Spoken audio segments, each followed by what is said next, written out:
Hi hello ನಮಸ್ಕಾರ ಕರ್ನಾಟಕ. ನನ್ನ ಮೊದಲನೇ ವಿಡಿಯೋಗೆ ಸ್ವಾಗತ. ನನ್ನ ಹೆಸರು ನಿಹಾಲ್ ಅಂತ, ಪೂರ್ತಿ ಹೆಸರು ನಿಹಾಲ್ ಸುಜನ್ ನಾಯ್ಡು.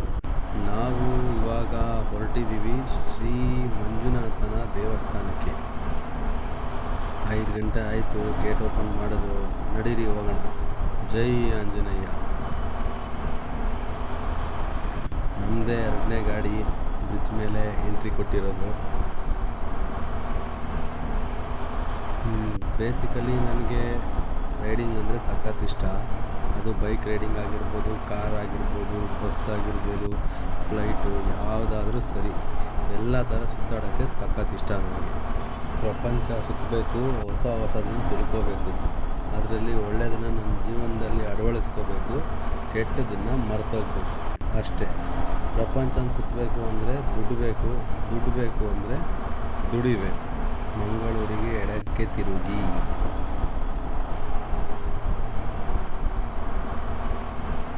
ನೆಲಮಂಗಲ ಬೈಪಾಸ್, ಮಂಗಳೂರು ಬೆಂಗಳೂರು ಹೈವೇಗೆ ಕನೆಕ್ಟ್ ಆಗಿದ್ದೀವಿ.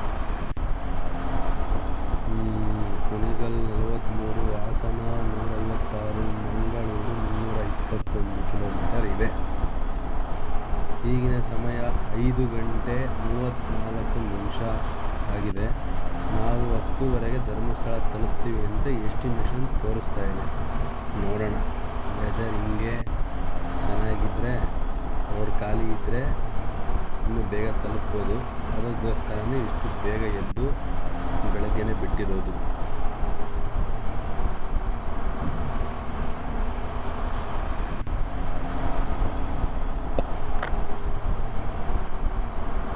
ರೋಡ್ಗೆ ಈ ಥರ ರಿಫ್ಲೆಕ್ಟರ್ಸ್ ಹಾಕಿರೋದು ತುಂಬ ಯೂಸ್ ಆಗುತ್ತೆ. ಒಂದು ಒಳ್ಳೆ ವ್ಯೂ ಸಿಗುತ್ತೆ ಬೈಕ್ ಅಥವಾ ಕಾರ್ ಓಡಿಸೋರಿಗೆ. ಕಾರಲ್ಲಿ ಅಥವಾ ಬೈಕಲ್ಲಿ ಪವರ್ಫುಲ್ ಹೆಡ್ಲ್ಯಾಂಪ್ಸ್ ಇಲ್ಲ ಅಂದ್ರೂ ಸ್ವಲ್ಪ ಲೈಟಲ್ಲೇ ರಿಫ್ಲೆಕ್ಟ್ ಆಗಿ ಡ್ರೈವರ್ ವ್ಯೂನ ಎನ್ಹಾನ್ಸ್ ಮಾಡುತ್ತೆ. ಇದೇ ರೀತಿ ಎಲ್ಲ ಹೈವೇಗಳಿಗೆ ಹಾಕಿಸಿದ್ರೆ ಆಕ್ಸಿಡೆಂಟ್ಸ್ ಕಮ್ಮಿ ಆಗುತ್ತೆ ಅನ್ನೋದು ನನ್ನ ಅಭಿಪ್ರಾಯ. ನೀವೇನಂತೀರಾ?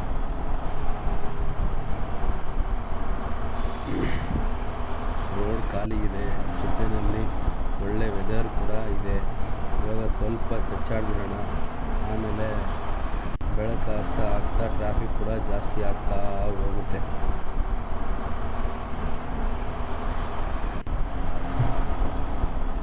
ಇದು ಜಿವಿ ಅವ್ರದ್ದು ವಿಂಡ್ಶೀಲ್ಡು ಏರ್ ಫ್ಲೋ ಅಂತ ಇಲ್ಲಿ 2 ಕ್ಲಿಪ್ ಇದೆ. ಅದನ್ನು ಲೂಸ್ ಮಾಡಿಕೊಂಡು ನಮಗೆ ಎಷ್ಟು ಹೈಟ್ ಬೇಕೋ ಅಷ್ಟಕ್ಕೆ ಸೆಟ್ ಮಾಡ್ಕೋಬೋದು.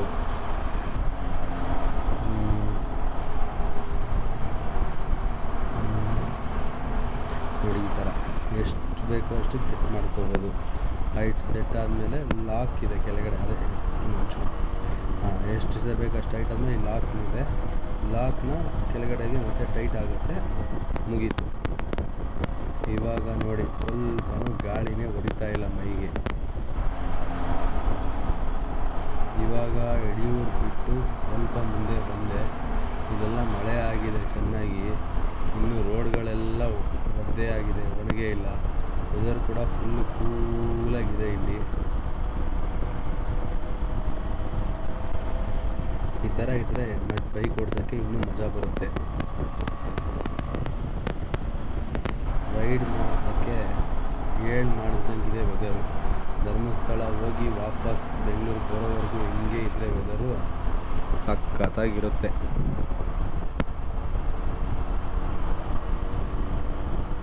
ಮಳೆ ಬೇರೆ ಸ್ಟಾರ್ಟ್ ಆಯಿತು ಗುರು. ಕ್ಯಾಮ್ರಾ ಒಳಗಡೆ ಇಟ್ಕೋಬೇಕು, ಇಲ್ಲ ಅಂದರೆ ವೆಂಕಟೇಶ್ವರ ಸ್ವಾಮಿ ಪಾದ ಗೋವಿಂದ ಅಷ್ಟೇ.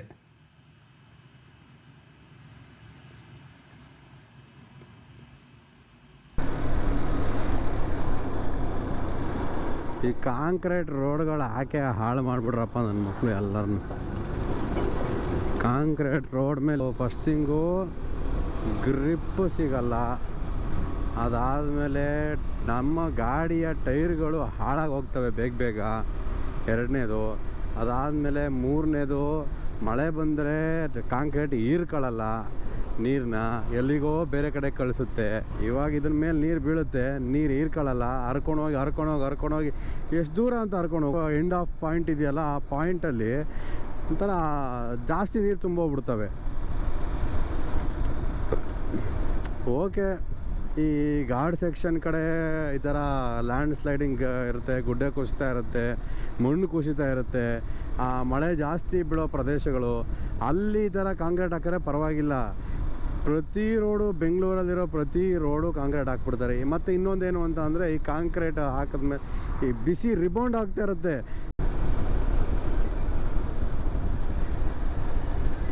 ಪೇಟು ಶ್ರೀ ಕ್ಷೇತ್ರ ಧರ್ಮಸ್ಥಳ.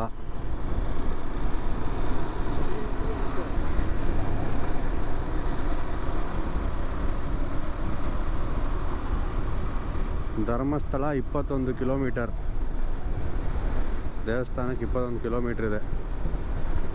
ಇಲ್ಲೊಂದು ಚೂರು ತಣ್ಣಗೆ ಗಾಳಿ ಬರ್ತೈತೆ. ಇಲ್ಲಿ ನೋಡ್ಬೋದು, ಇಲ್ಲಿ ಮಳೆ ಬಂದಿಲ್ಲ ಅನ್ನೋದಕ್ಕೆ ಸಾಕ್ಷಿ ಏನಪ್ಪ ಅಂದರೆ, ಈ ಎಲೆಗಳ ಮೇಲೆ ಧೂಳು ಕುತ್ಕೊಂಡ್ಬಿಟ್ಟಿದೆ ಫುಲ್ಲು. ಆ ಧೂಳೇ ಸಾಕ್ಷಿ.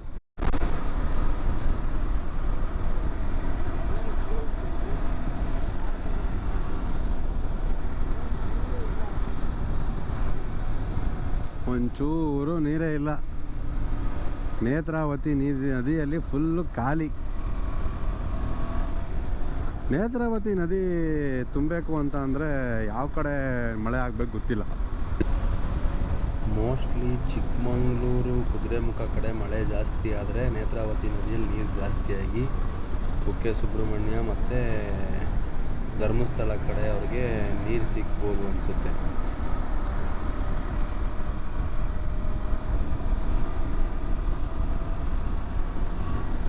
ಶೃಂಗೇರಿ 107 ಕಿಲೋಮೀಟ್ರ್ ಇದೆ ರೋಡಲ್ಲಿ. ಹಂಗೆ ಬಂತು ನೋಡಿ ಇವಾಗ gate way of Dharmasthala, built by Shri Ratnavarma Hegde.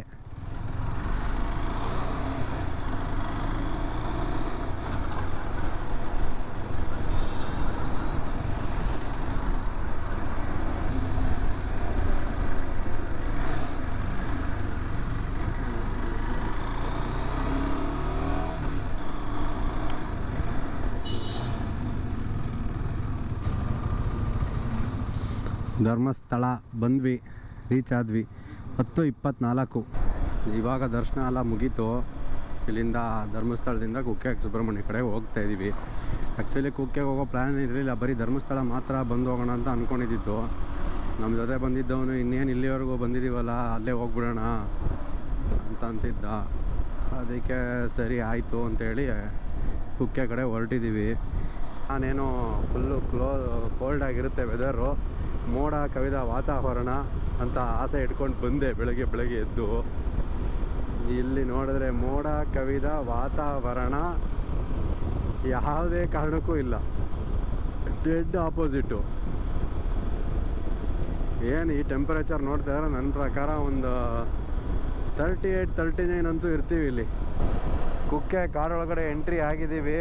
ಇವಾಗ ಫುಲ್ಲು ಕಾಡು, ಆದರೆ ಇಲ್ಲಿ ಸ್ವಲ್ಪ ವೆದರು ಕೋಲ್ಡ್ ಆಗಿದೆ ಕಂಪ್ಯಾರಿಟಿವ್ಲಿ ಇದಕ್ಕೆ ಧರ್ಮಸ್ಥಳಕ್ಕಿಂತ ಇಲ್ಲಿ ಸ್ವಲ್ಪ ಕೋಲ್ಡ್ ವೆದರ್, ಚಿಲ್ಡ್ ಗಾಳಿ ಬರ್ತಾ ಇದೆ. ಮರ ಗಿಡಗಳು ಜಾಸ್ತಿ ಇದೆಯಲ್ಲ, ದಟ್ಟವಾದ ಅರಣ್ಯ ಬೇರೆ ಇದು. ಸೊ ಮರ ಗಿಡಗಳನ್ನ ಬೆಳೆಸಬೇಕು, ಉಳಿಸ್ಬೇಕು ಅನ್ನೋದಕ್ಕೆ ಇದೇ ಒಂದು ಬೆಸ್ಟ್ ಎಕ್ಸಾಂಪಲ್ಲು. ಇಲ್ಲಿ ನೋಡಿ, ಪಕ್ಕದಲ್ಲೇ ಜಾಸ್ತಿ ಇಲ್ಲ. ಇಲ್ಲಿ ಈ ಕಡೆಯಿಂದ ಆ ಕಡೆ ಒಂದು 10 ಕಿಲೋಮೀಟ್ರ್ ಅಂದ್ಕೊಳ್ಳಿ. 10 ಕಿಲೋಮೀಟ್ರ್ ಆಚೆ ಕಡೆಗೆ ಫುಲ್ಲು ಬಿಸಿಲು. ಹೆಂಗೆ ಹೊಡಿತೈತೆ ಅಂದರೆ ತಲೆನೋವು ಬಂದೈತೆ ನನಗೆ ಆಲ್ರೆಡಿ ಬಿಸಿಲಿಗೆ, ಅಷ್ಟು ಬಿಸಿಲು. ಅದೇ 10 ಕಿಲೋಮೀಟ್ರ್ ಒಳಗಡೆ ತಣ್ಣಗಿದೆ ಗಾಳಿ. ಮಾತ್ರ ಬಿಸಿಲಿದೆ, ಬಟ್ ಗಾಳಿ ತಣ್ಣಗಿದೆ.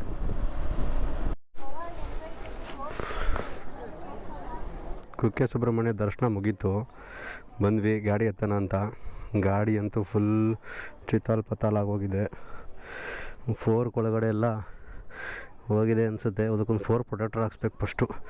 ಫುಲ್ಲು ಮಣ್ಣು, ಧೂಳು, ಟ್ಯಾಂಕ್ ಬಾಕ್ಸ್ ಎಲ್ಲ ಆಗೋಗಿದೆ ಫುಲ್ಲು. ಚೈನ್ ಸ್ಪ್ರಾಕೆಟ್ ಎಲ್ಲ ಹೋಗಿ ಫಸ್ಟು ಲೂಬ್ ಮಾಡಬೇಕು, ಕ್ಲೀನ್ ಮಾಡಿ.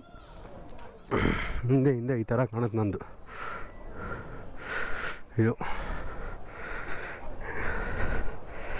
ಮಳೆ ಬರೋ ಥರ ಇದೆ ಆ ಕಡೆ ಸೈಡಲ್ಲಿ ನೋಡಿದ್ರೆ. ಅದಕ್ಕೆ ಎಲ್ಲ ಪ್ಯಾಕ್ ಮಾಡಿಬಿಟ್ಟಿದ್ದೀನಿ ರೆಡಿ ಮಾಡಿ. ಜೊತೆಯಲ್ಲಿ ಇದಕ್ಕೂ ಕೂಡ ಒಂದು ರೈನ್ ಪ್ರೊಟೆಕ್ಟರ್ ಹಾಕಿ ಮುಚ್ಚಿಬಿಟ್ಟು ಕ್ಲೋಸ್ ಮಾಡಿಬಿಡೋದು ಅಷ್ಟೇ.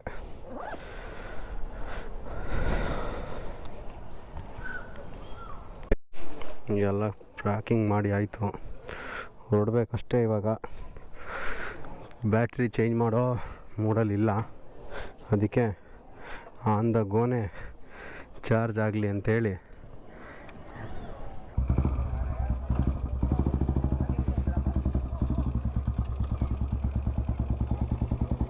ಆನ್ ದ ಗೋನೆ ಚಾರ್ಜ್ ಮಾಡ್ತಾಯಿದ್ದೀನಿ.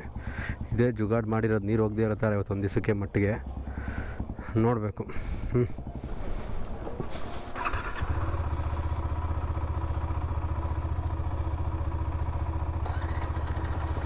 ಒಂದು ಚಾರ್ಜ್ಗೆ ಇಟ್ಟಿದ್ದೀನಿ, ಚಾರ್ಜ್ ಆಗ್ತಾಯಿದೆ.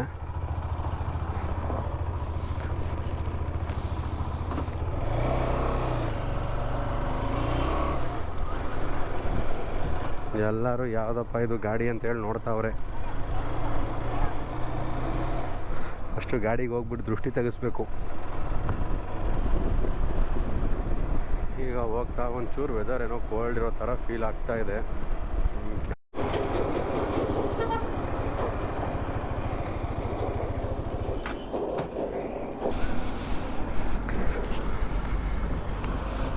ಬೇಗ ಬಂದಾಗ ಅಲ್ಲಿ ಆಟಾಡ್ತಾಯಿದ್ವಿ. ಅಲ್ಲೆಲ್ಲ ಗಲೀಜು ಜಾಸ್ತಿ ಇದೆ ತುಂಬ. ಸೊ ಇಲ್ಲಿ 1 2 3 4 5 6 7 8 ಒಂದು 10ನೇದ್ರಲ್ಲೇನೋ ಈ ಮಧ್ಯದಲ್ಲೆಲ್ಲೋ ಇದೊಂದು ನೀರು ತುಂಬಿ ಆ ಡ್ಯಾಮ್ ಥರ ಮಾಡೋರಲ್ಲ ಅಲ್ಲಿ ಕುತ್ಕೊಂಡಿದ್ವಿ. ಇಲ್ಲಿಂದ ನೀರು ಬಂದು ನನ್ನ ಮೇಲೆ ಬೀಳ್ತಾಯಿತ್ತು. ಸ್ವಲ್ಪ ತಣ್ಣಗೆ ವೆದರು ಓಡ್ಸೋಕ್ಕೆ ಕರೆಕ್ಟಾಗಿದೆ. ಬೆಂಗಳೂರವರೆಗೂ ಇದೇ ವೆದರ್ ಮೇಂಟೈನ್ ಆದರೂ ತೊಂದರೆ ಇಲ್ಲ. ಇದಕ್ಕಿಂತ ಇನ್ನೊಂಚೂರು ಜಾಸ್ತಿ ಕೋಲ್ಡಾಗಾದರೂ ತೊಂದರೆ ಇಲ್ಲ.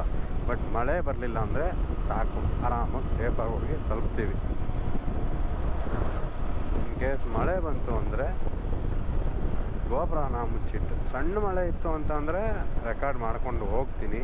ಯಾವ್ದು ಬೇಕು ಅದನ್ನ ಆನ್ ಮಾಡ್ಕೊತೀನಿ ರೆಕಾರ್ಡ್ನ. ಇನ್ ಕೇಸ್ ಮಳೆ ಸ್ವಲ್ಪ ಜೋರಿತ್ತು ಅಂತ ಅಂದರೆ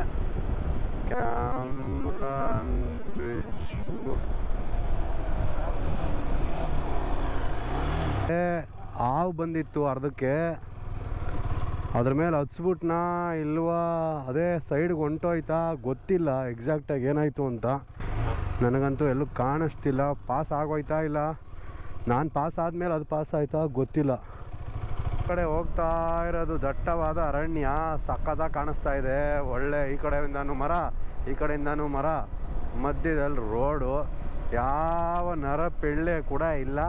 ನಾವೇ ಹೋಗ್ತಾ ಇರೋದು ಆವಾಗಲಿಂದ. ಆಲ್ಮೋಸ್ಟ್ ಇದೇ ರೋಡಲ್ಲಿ ಒಂದು 15 ಕಿಲೋಮೀಟ್ರ್ ಬಂದಿದ್ದೀನಿ. 15 ಕಿಲೋಮೀಟ್ರಿಂದ ನಾನು ಒಬ್ಬನೇ ಹೋಗ್ತಾ ಇರೋದು. ಯಾವ ಬೈಕು ಇಲ್ಲ, ಯಾವ ಕಾರು ಇಲ್ಲ, ಯಾವ ಬಸ್ಸು ಇಲ್ಲ.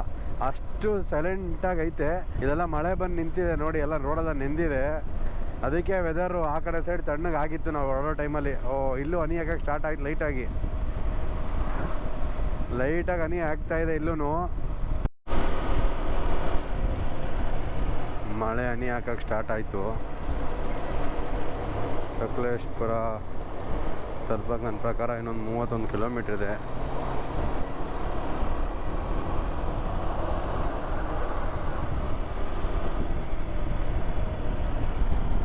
ಮಳೆ ಜೋರಾಯಿತು. ನನಗೇನು ಡೈರೆಕ್ಟಾಗಿ ಏನು ಬೀಳ್ತಾ ಇಲ್ಲ, ಬಟ್ ಇಲ್ಲಿ ಏನು ಬೀಳ್ತಾ ಇಲ್ಲ. ಕ್ಯಾಮ್ರಾಗೆ ಸ್ವಲ್ಪ ಪ್ರೊಟೆಕ್ಟ್ ಆಗ್ತಾಯಿದೆ. ಬಟ್ ತಲೆಗೆ ಒಂಚೂರು ಬೀಳ್ತಾ ಇರೋದು ಈ ಕೈ ಮೇಲೆ ಬೀಳ್ತಿದೆಯಲ್ಲ, ಪಿನ್ನು ಸೂಜಿ ಚುಚ್ಚಿದಂಗೆ ಚುಚ್ತಾ ಇದೆ.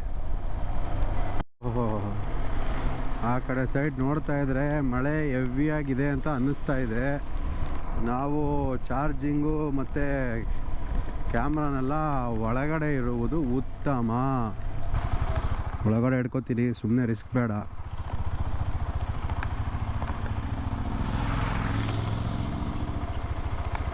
ನೆಲಮಂಗಲ ಟೋಲ್ ಹತ್ರ ಬೆಂಗಳೂರಲ್ಲಿ ಯಾವುದೇ ರೀತಿಯ ಮಳೆ ಇಲ್ಲ, ಬಟ್ ವೆದರ್ ಮಾತ್ರ ಕೋಲ್ಡ್ ಆಗಿದೆ.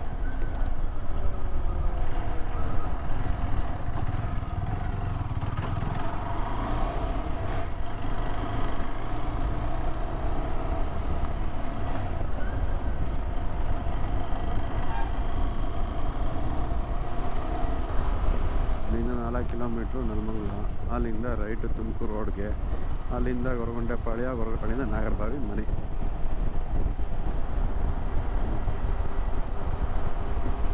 ಸರಿ ವೀಕ್ಷಕರೇ, ಮತ್ತೊಂದು ವಿಡಿಯೋಲಿ ಸಿಗ್ತೀನಿ.